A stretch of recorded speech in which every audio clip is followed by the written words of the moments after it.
NBA 2K25 est sorti il y a 4 mois, les mecs. 4 mois déjà, et je me suis dit que ce serait le moment, la bonne occasion de vous donner mon avis sur le jeu. Avec plus de 200 heures sur le jeu, c'est déjà pratiquement autant que j'en ai eu sur NBA 2K24. Et après avoir testé tous les modes de jeu, à part le mode WNBA, mais bon, ne m'en voulez pas, hein, c'est...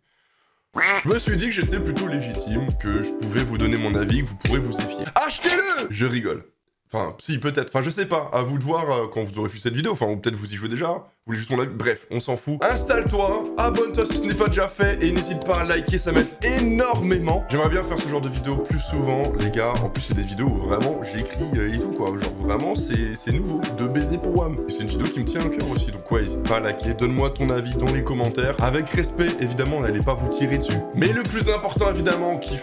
Voilà, c'est pour ça que je fais tout ça. Alors, est-ce que NBA 2K25 est un bon jeu? Est-ce que NBA 2K25 est un mauvais jeu? Vous allez le savoir maintenant.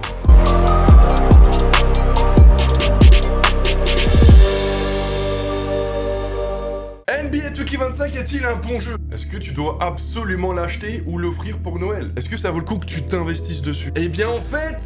ça dépend. Je vous avais parlé de NBA 2K dans une vidéo il y a quelques mois, et de sa descente aux enfers, et en vrai, je peux vous le dire là déjà maintenant, on est bien loin de cette vidéo. C'était facile d'être meilleur que 2K24 parce que le jeu était vide. Mais NBA 2K25 déjà a été extrêmement surprenant. À sa sortie déjà, moi le premier, j'étais plus que surpris de voir la hype autour du jeu, de voir les gens comme ils avaient hâte d'y jouer, comme ils étaient à fond dessus. Cela donnait en carrière. Ils étaient RP, ils kiffaient, c'était un plaisir à voir. Et moi, évidemment, créateur de contenu, c'était un plaisir de vous voir kiffer comme ça en live sur Twitch, tout ça. Tout comme c'est toujours un plaisir aujourd'hui dans certaines circonstances. Mais on va en parler dans cette vidéo. Cette année, la carrière est enfin de retour. J'ai envie de dire, on n'a pas des cinématiques comme on avait pu avoir sur les anciennes NBA 2K, le 19, le 20. Mais la carrière est vraiment de retour et en vrai, elle est ultra immersive et ultra bien. Moi, les gars, je vais vous le dire, la carrière sur NBA 2K25 est extrêmement sous-cotée. Le retour de quelques cinématiques, les bots qui sont ultra intelligents, des matchs ultra cool, des objectifs, que ce soit sur les matchs ou avec tes coachs. En fait, tout un tas de choses qui vont te plonger dans ta carrière et la rendre ultra immersive. Vous avez vu mes vidéos, vous avez vu qu'on n'a jamais eu autant de matchs aussi serrés. Les builds pour se faire des persos sont ultra complets, ultra sympas à faire. En fait, tout est fait pour que tu prennes du plaisir à jouer. Même s'il y a un petit défaut là-dedans, et j'en parlerai après. Évidemment, il y a beaucoup de défauts auxquels on va parler après, les gars. Mais ce que j'aime bien dans cette carrière, c'est une carrière pour se poser, pour être peinard, pour jouer dans ton coin et pas te prendre la tête. Alors ouais, il manque peut-être quelques petites cinématiques, quelques petits trucs qui te feraient kiffer. Mais dans sa globalité, la carrière est bonne. Évidemment, NBA 2K, ce n'est pas la carrière, et le mode Mayera, il est Gucci. C'est peut-être le meilleur mode de NBA 2K, je dirais, sur lequel je fais mes parts sauvelets. Il vous permet de faire tout ce que vous voulez. Jouer dans des airs historiques, jouer l'ère moderne, jouer l'ère de Curry, de LeBron James, de ce que tu veux, en y apportant les rookies de l'époque, les nouveaux, les anciens, En fait, tu fais ce que tu veux, tu crées même ton équipe si tu veux, tu la mets en NBA, tu fais des expansions. Le mode, il est extra. Vraiment, tu peux même faire de l'Euroleague. Si t'es un fan d'Europe, peut-être qu'un jour, je devrais le faire, en vrai. Ce serait peut-être pas une mauvaise idée. Et en vrai, le mode My Team est plus cool que l'an dernier. Même s'il y a un gros défaut, mais en soi, ce n'est pas à cause du mode. C'est à cause des gens. On en parlera plus tard encore. Je fais que dire ça, les gars. Parce que j'essaie vraiment d'avoir le positif et après le négatif. C'est un peu le bordel. En fait, le jeu, il est vraiment beaucoup mieux que l'an dernier. Comme je vous l'ai dit, il y a des petits défauts auxquels je voulais vous parler là, qui gâchent la fête en fait. Qui rendent ce jeu beaucoup moins cool malheureusement. Je veux dire les termes, là maintenant tout de suite, bah, c'est l'économie du jeu. Le gros défaut, déjà pour commencer, ce qui va frustrer énormément de gens, me frustre énormément, c'est l'économie du jeu, les VC. Les VC dans le jeu te permettent de t'acheter absolument tout ce que tu veux, que ce soit déjà monter tes points d'attribut, t'acheter des chaussures, t'acheter des fringues, des vêtements, des boosts pour aller jouer en ligne. Les VC ça fait tout sur NBA 2K et ça depuis toujours. Mais plus les années passent, et cette année encore plus, et moins tu en gagnes. Et plus le jeu te pousse vers l'achat de VC avec tes sous, à toi, ton argent, ton cash, ta carte bleue, ton flouze. Fini les quêtes qui te rapportent 20 000 VC, 10 000 VC. Fini les matchs à 2-3 000 VC parce que t'as mis des dunks qui t'ont rapporté 20 points, 20 VC, 20, 30 VC par là, 5 VC par-ci. Fini les contrats de partout qui te mettent bien de fou. Les contrats maintenant te rapportent 2, 3, 4 000 VC maximum et t'en as 5, 6 je crois. Et si tu joues un petit peu en ligne, tout l'argent que tu vas gagner, bah tu vas le remettre dans les boosts, en fait. Les boosts Gatorade, les boosts de shoot, etc. Boosts de shoot, surtout, hein, parce que bon, on en a bien chié cette année avec le shoot, qui est aussi un défaut du jeu, voilà. NBA 2K depuis quelques années, qu'est-ce que vous foutez avec le shoot? Pourquoi vous le changez tous les ans, en fait? Pourquoi vous nous laissez pas les mêmes trucs? On s'habitue pendant un an début d'année, on galère toujours avec le shoot, normal, et tous les ans, vous nous le rechangez.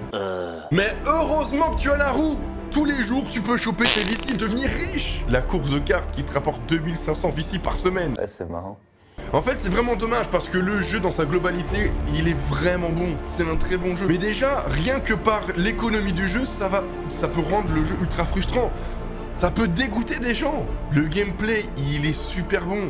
Les matchs sont super intéressants. Tout est bien sur le jeu. Et le problème des VC dans le jeu te crée une barrière de malade, en fait, entre ceux qui mettent des vrais sous pour avoir des bons persos et ceux qui n'en mettent pas, en fait. C'est déjà le cas dernièrement, dans les dernières années, et encore plus l'an dernier, peut-être, Tuki 24. Mais en gagner, c'est compliqué, les gars. Vraiment, c'est compliqué. Imagine, tu lances le jeu pour la première fois. Tu découvres un univers absolument incroyable. Tu crées ton perso. Lentement, mais t'as créé le meilleur meneur grâce à un tuto de qualité sur YouTube. Tu lances ta carrière et franchement, tu t'amuses.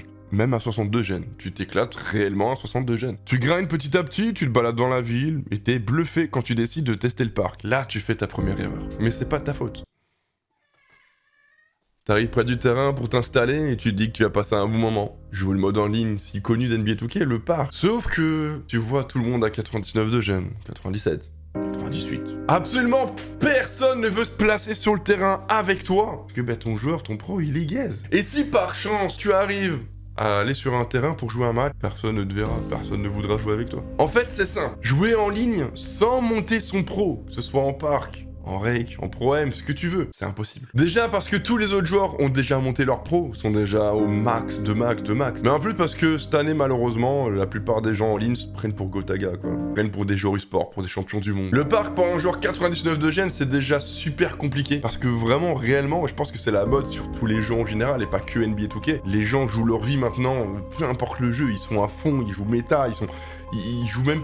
Je sais même pas s'ils prennent réellement du plaisir. Mais en plus, si t'es pas au-dessus de 80, voire 85, 86 de gènes, j'en fais l'expérience. Je lance bientôt une nouvelle carrière, les gars, sur NBA 2K25. Une carrière RP qui commencera la semaine prochaine. Même si vous l'avez déjà un petit peu vu sur Twitch. Et en attendant de pouvoir lancer cette carrière RP, bah, j'en chie de fou, les gars. Mais je joue un petit peu en ligne, mais c'est d'une galère. Et pourtant, j'ai la chance d'être accompagné. Et je galère parce que je max pas mon perso. Et parce que j'ai envie de faire une carrière RP, de me faire kiffer. Que je vous conseille de faire, d'ailleurs. Parce que c'est vraiment trop cool. Vous le verrez en vidéo. Mais après ça, en vrai, le mode en ligne de NBA 2K, est-ce que c'est la faute de 2K ou est-ce que c'est la faute des joueurs? Bah, en vrai, je dirais les deux. Entre les VC beaucoup trop compliqués à gagner, qui t'obligent à mettre des sous, si tu le peux dans le jeu, qui vont évidemment, du coup, bah, créer un fossé entre ceux qui le peuvent et qui ne le peuvent pas, vu que c'est très galère d'en gagner des VC. Et un jeu qui est en général beaucoup moins casu, beaucoup moins accessible en fait. En fait, si t'es un nouveau joueur sur NBA 2K, tu peux être très vite dégoûté. T'es là en carrière en train de t'amuser un petit peu, t'en chies à gagner des VC, mais tu joues, tu t'amuses quand même, t'arrives en parc et tu te fais déchirer en 2 secondes, personne ne veut jouer avec toi. Le seul moyen réellement de s'amuser un petit peu en ligne, déjà évidemment, c'est de monter son perso, mais c'est peut-être le théâtre, à la limite, qui est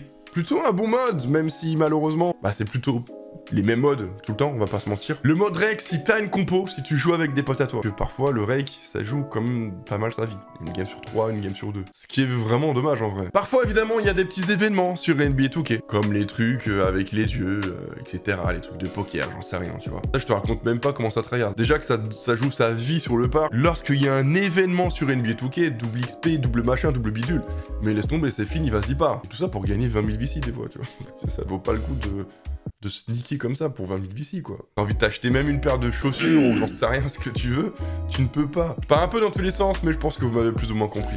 Bon, en fait, réellement, NBA 2K25, est-ce que c'est un bon jeu? Parce qu'en vrai, je le taille depuis tout à l'heure, mais est-ce que c'est un bon jeu? En fait, pour moi, c'est un très bon jeu. Genre, vraiment, les gars, je kiffe de fou jouer au jeu, moi. Mais c'est un très bon jeu pour les gens qui souhaitent s'investir vraiment beaucoup sur le jeu, pour être bon, avoir un bon perso, etc. Ceux qui veulent vraiment se poser en carrière.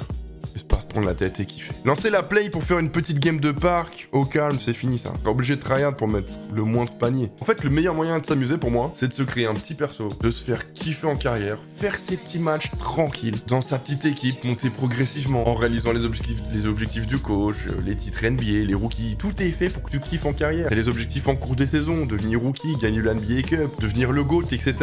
Et en fait, ne même pas y voir spécialement le mode en ligne qui est à côté, parce que si tu veux le comparer, forcément, tu voudras faire mieux. Forcément, tu devras monter ton perso, tu devras aller plus vite, tu devras faire ci, faire ça. Et surtout, tu vas vite te frustrer en fait. Le plus cool en fait, c'est de se faire kiffer en carrière. Tu fais ton petit perso et tu te fais réellement kiffer. Alors oui, commencer 62 général, c'est dur et surtout pas réaliste du tout. Soyons d'accord. Premier choix de draft, mais t'es incapable de lâcher un layer. Et moi dans la vraie vie, frère, c'est une singerie. Si les mecs sont en train de péter leur livret A pour se monter des nouveaux builds, c'est pas ton problème, c'est le leur. Et pour parler rapidement du My Team, il est beaucoup plus cool que l'an dernier, car on peut y retrouver enfin le marché des transferts. Et il est cool si tu t'investis beaucoup, ou si tu mets de l'argent dans le jeu. Autant le mode carrière est un pay to fast, tu vas payer pour aller plus vite, autant le mode My Team est un giga pay to win. C'est dommage car les nouveaux modes de jeu, triple threat, tout ça, les espèces de parcs en My Team sont très cool. Je l'avais testé au début de l'année et j'avais vraiment kiffé. Mais alors maintenant, hein, tout le monde a la dernière carte, la meilleure carte du jeu, le machin qui est le meilleur, toujours le meilleur. Tu te fais déchirer, frérot. La seule manière d'y arriver, c'est d'aller en solo et de jouer des heures pour choper des petites cartes, ou alors évidemment de mettre la carte bleue. Comme d'habitude, quoi. C'est pas ce que va donner cette vidéo, parce qu'il y a des fois, j'avais écrit, ce qui est marrant, c'est que j'avais écrit un script, tu vois, j'avais bien géré, vraiment, j'ai mis beaucoup de temps à tout écrire et tout. C'est la première fois, réellement, enfin l'une des premières fois en tout cas, que j'ai autant écrit. Et parfois je pars en couille parce que quand je commence à parler d'un sujet que j'ai écrit, je lis le texte et en fait je me rends compte que je veux dire un autre truc, tu vois. Enfin bref, je pars dans tous les sens des fois. Donc j'espère que la vidéo vous plaira, que mon avis est plutôt cool. En fait j'essaye d'être sincère, de donner mon avis. Je trouve réellement qu'NBA 2K, c'est un bon jeu, NBA 2K 25 en tout cas est un bon jeu, mais il est très frustrant en fait. En plus de ça, j'en ai pas parlé, mais rajoute-y que NBA 2K, les builds, ils sont complets, mais ils sont aussi très compliqués en fait. Le jeu, il est vraiment beaucoup moins casu qu'avant. C'est-à-dire que si t'as pas mis le petit point d'attribut où il faut, etc., tu pourras pas poster pour un point d'attribut. Tu vois ce que je veux dire? Alors, actuellement, les meilleurs moments que j'ai passés sur le jeu, réellement, hein, c'est vraiment en carrière. Hein. C'est souvent le cas, parce que je suis plus un joueur carrière qu'en ligne depuis toujours. Mais c'est vraiment en carrière. Et la carrière, cette année, elle est vraiment trop bien. Franchement, ils y auraient rajouté des petites histoires, des petites cinématiques à l'ancienne. Franchement, elle serait incroyable. Donc vraiment, tout te pousse à vraiment kiffer la carrière tranquille. Évidemment, si tu montes ton perso 99 de gène dès le début pour jouer en ligne, en fait, la carrière, elle a beaucoup moins d'intérêt. C'est pour ça que j'en ai créé une nouvelle que vous découvrirez la semaine prochaine. Bref, j'espère que cette vidéo vous aura plu. J'espère que vous aurez passé un bon moment. N'hésitez pas à donner votre avis de NBA 2K25 dans les commentaires. J'ai hâte de les lire. Si vous aimez ce genre de vidéo, je parle un petit peu plus comme ça d'un sujet. Là, c'était NBA 2K, mais je peux parler d'un sujet sur la NBA, d'un joueur en particulier. N'hésitez pas, j'aimerais vraiment le faire beaucoup plus souvent, les gars, parce que je kiffe. N'hésitez pas à venir me voir sur Twitch. Passe de très bons moments en live. Olga Pafus, à très vite. Plus.